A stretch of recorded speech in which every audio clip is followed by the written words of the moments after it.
Fresh off his Elite 11 finals appearance, Gamecock commit for the class of 2024, Dante Reno is joining me. Dante, I know you got back late. I know you've been just sleeping all day. Let's just get right into it. What was this past week like for you out in LA? Yeah, it was awesome. Obviously, hats off to everybody that competed there.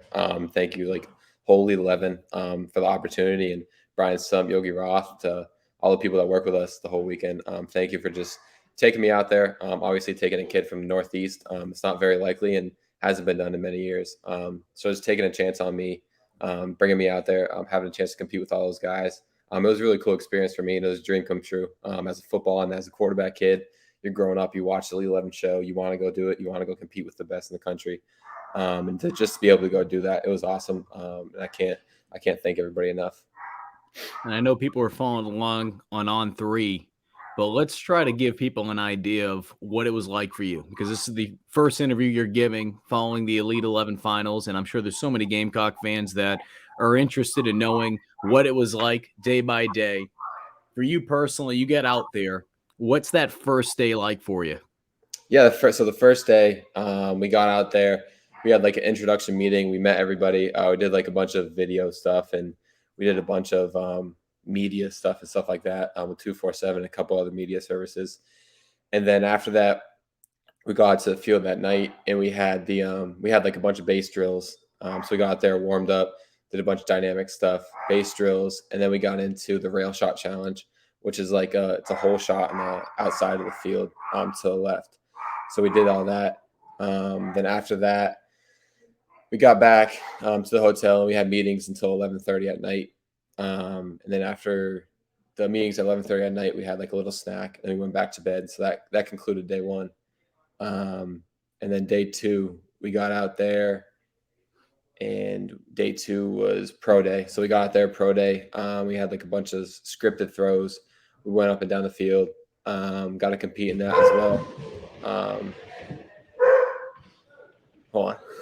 Sorry, got the dog barking in the background. The dog's excited for you. That's good. So Yeah. day 2, you go back out there. Day two, we go back out there, and we had the pro day. So we had like a bunch of scripted throws. We did all that, and then we had meetings throughout that whole day. We had a bunch of like leadership meetings. Coach Peterson, legendary coach who used to coach at Washington, he was in there. So it was really cool. I got to spend a lot of time with him after, and ask him a bunch of questions on leadership, and ask him a bunch of things that he thought that his quarterbacks did well, and that he did in his career. So that was a really cool experience. And then we had a bunch of meetings as well, with like coverages. We learned about our throwing mechanics, how our throwing mechanics and stuff like that with Coach Palmer, who trains Josh Allen, Joe Burrow, all those guys. So that was a really cool experience as well. So just that was a day two, and then went out there pro day, came back, had meetings, and then day three was yesterday, which was the 7-on-7 day. That was kind of like that was my deal. That was awesome, and it was great experience to go out there. We had like 15 minutes to go out, and put as many drives together as we could, as many completions as we could, and just go out and have a really fun experience for the last day. You mentioned Coach Peterson, Chris Peterson, kind of aging myself here, and I'm sure a lot of fans that will listen to this. You mentioned Washington. A lot of people remember Coach Peterson as the head coach of Boise State. He was working there when they called the legendary Statue of Liberty play that won the Fiesta Bowl. Remember that play like it was yesterday. This week for you, you're going up against some of the best quarterbacks in the country from a recruiting standpoint, and you're out there. And look, everyone's representing their school, right? For you to be out there representing South Carolina, what was that like, and what did it mean to you to be on that stage? Yeah, it was awesome. Obviously, represent South Carolina. It was something I wanted to do from the day I committed there. Was just go out there and represent. I talked to Spencer and Luke before, about the whole like Elite 11 process and what they thought of it, and they both spoke very highly of it. They both loved the whole experience, and they loved obviously being able to represent. Obviously, Spencer was committed to Oklahoma, but Luke being able to represent South Carolina as well.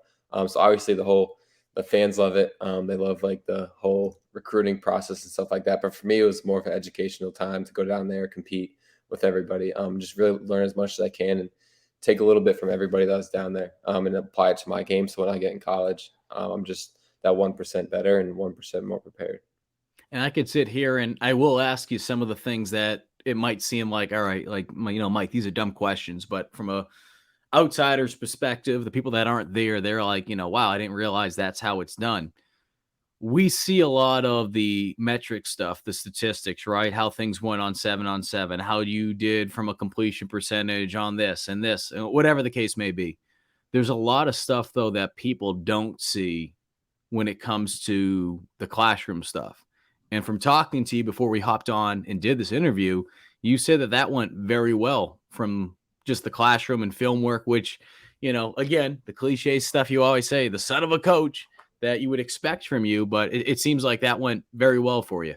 Yeah, it did. Obviously, that was a huge part that I knew going into that I have not an advantage over some people, but more of a competitive edge that I had, I would say. So that was something that I could take from my game, from my background with my dad being a coach.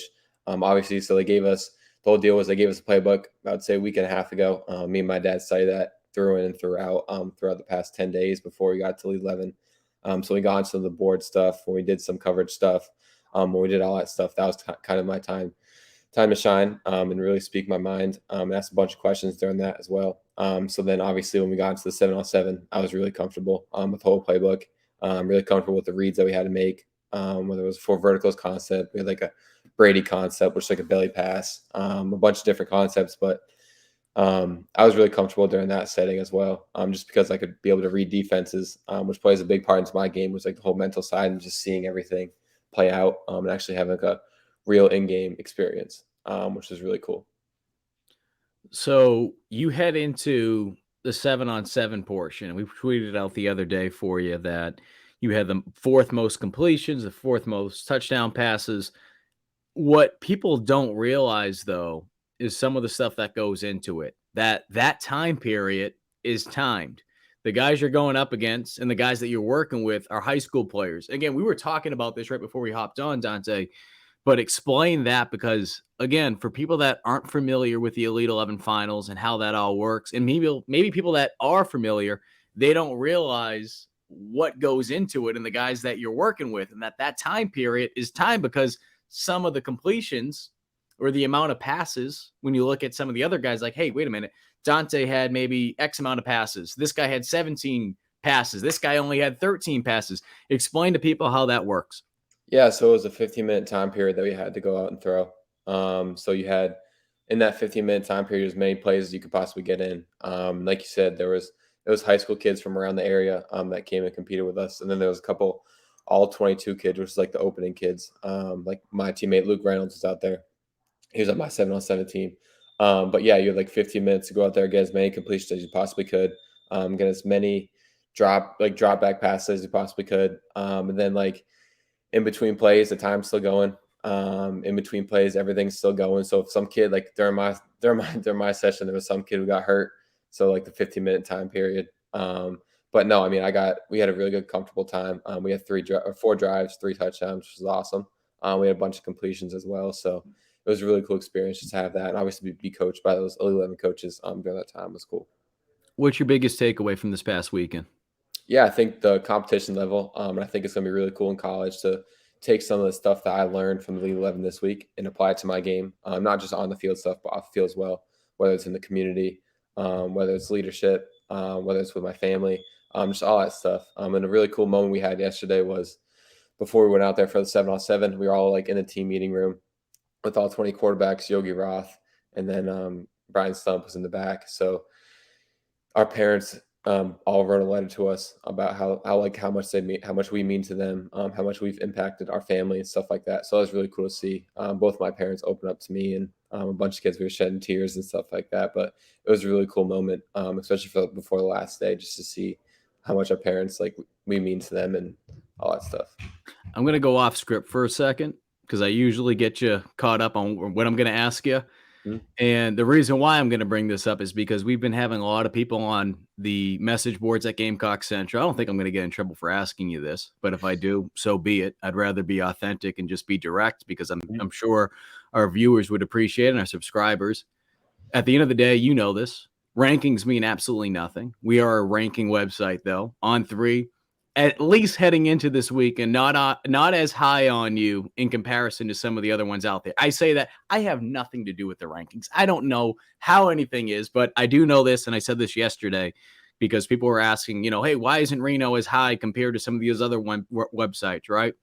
I know that the guys that rank the players, they work their tails off on trying to evaluate. And I know, especially at the quarterback position, this, Dante, it's not an easy position to evaluate. I do feel like your ranking, your stars will go up after your performance this past weekend, whether it be on three, whether it be any outlet for that matter that ranks players. How do you deal with that? Because I'm sure whether you feel like you should be higher than this player, higher than that player. There's only the top 20 that got invited to this. How do you look at that? And I know you're a humble kid, but how do you use that as motivation, especially where you're at right now heading into your senior year?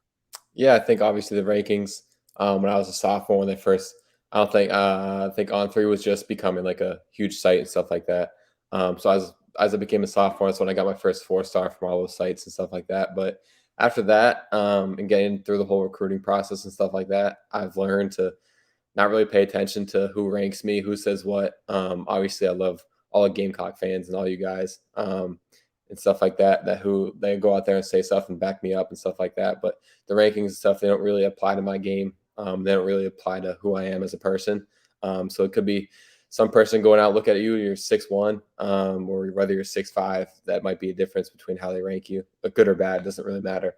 But for me, it's just like who produces the most on the field, how many games you win, what type of person you are off the field, in the classroom, in the film room, how fast you can learn playbooks. And at the end of the day, it's the only thing that matters in college. So I think rankings are cool and they're awesome for the fan bases and stuff like that. But rankings, they don't define you at all. And I know a bunch of kids that are not ranked that high. There's a couple on my team right now that are not ranked high on some sites.